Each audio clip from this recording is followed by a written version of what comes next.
Pour ces prochaines 10 minutes, je suis avec Philippe Belli qui m'a rejoint sur le plateau. Bonjour Philippe, vous êtes le président de la Chambre de métiers et de l'artisanat de Loire-Atlantique et puis aussi Stéphane Deyrel. Bonjour Stéphane. Bonjour Jeanne. Vous m'avez rejoint sur le plateau, vous êtes le directeur délégué de l'agence API, lettre d'information économique, et puis producteur de l'événement, un événement donc organisé par API et Nantes Métropole, et vous nous dévoilerez le programme de la journée. Je m'adresse à vous d'abord Philippe Belli, merci d'être avec nous.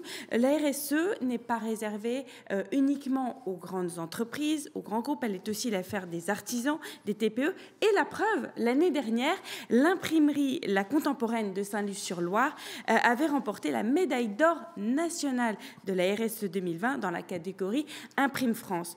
Et depuis longtemps, la Chambre de métiers de l'artisanat est impliquée en matière de RSE. Justement, elle a pris à bras-le-corps, je dirais, ce sujet. Comment vous vous y êtes engagé ? Oui, bonjour, merci de me recevoir. Nous nous sommes simplement engagés aux côtés de Nantes Métropole en 2013, ça fait déjà 7 ans. Je pense que les chefs d'entreprise artisanales ont cet ADN de faire progresser leur entreprise.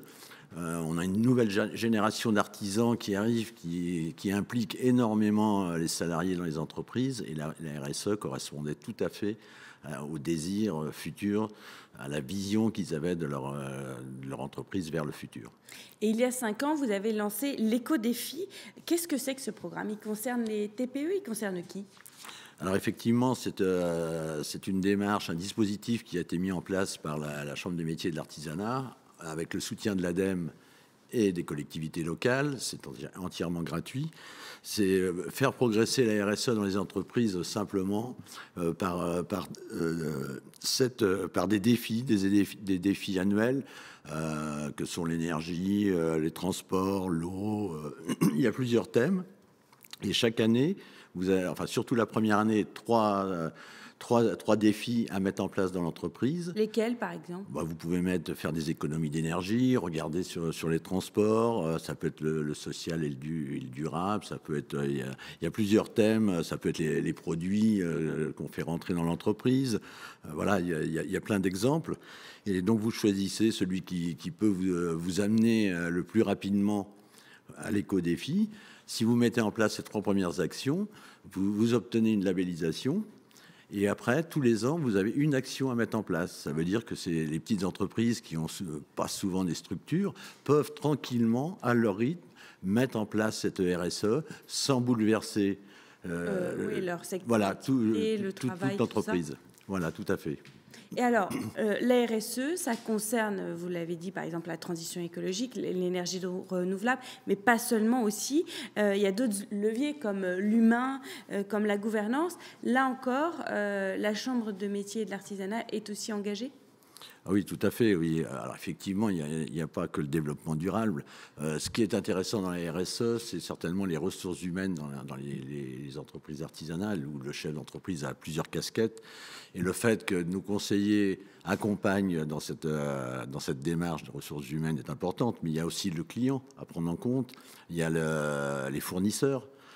Voilà, d'acheter au plus près, d'acheter local. Il y a les circuits courts. Il y a les partenaires financiers. Il faut échanger, il ne faut pas attendre d'avoir des problèmes, il faut devancer tout ça. Les organisations professionnelles qui sont là pour mettre des solutions en place, on ne doit pas rester seul non plus, et on doit jouer collectif. Et puis il y a le territoire, les associations, voilà, développer, faire vivre son territoire où on est implanté.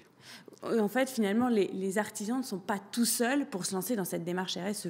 Ah, bien sûr que non. Nous avons des conseillers régulièrement. Nous avons mis en place un club RSE qui permet d'essaimer autour des entreprises artisanales qui se sont déjà engagées. C'est le bouche à oreille qui fonctionne le mieux. Et donc, ce sont de véritables ambassadeurs sur l'ensemble du département. Il faut aller pas à pas pour avancer et pour entrer dans cette démarche RSE. On peut faire des grandes choses, mais progressivement. Voilà, le faire à son rythme, sans tout bouleverser. Et je pense que ça a aussi un attrait économique pour l'entreprise. Le chef d'entreprise ne le voit peut-être pas dès le départ, mais s'aperçoit qu'effectivement, la vision de son entreprise de l'extérieur est bien meilleure, l'image est bien meilleure. Est-ce qu'il y a des secteurs plus faciles que d'autres ? Non, pas forcément. Du garagiste au boulanger, du fleuriste à l'ambulancier, du boucher au prothésiste dentaire. Je pense que c'est une volonté. C'est une question de motivation. Voilà, c'est de s'apercevoir, comme je le disais, c'est le fait d'en parler, de se dire, tiens, pourquoi pas, j'essaierai pas. Et finalement, quand on voit la RSE, sans le savoir, on en fait déjà. Donc les gens se disent, voilà, je vais progresser, puis ça y est, c'est parti, tout simplement. Bon, c'est parti. Merci Philippe Belly. Je rappelle que vous êtes le président de la Chambre de métiers et de l'artisanat. Et donc, pour les artisans qui veulent s'impliquer dans les RSE, eh bien, n'hésitez pas justement à aller voir la Chambre. Elle vous aidera, elle vous épaulera pas à pas. On va retrouver tout de suite Stéphane Dairel qui va nous dévoiler le programme de la journée. C'est parti dans quelques instants. On va savoir ce qui nous attend. Et pensez surtout aussi au village. Vous pouvez interagir avec les acteurs, notamment par exemple avec Philippe Belly. Il sera ravi de vous répondre.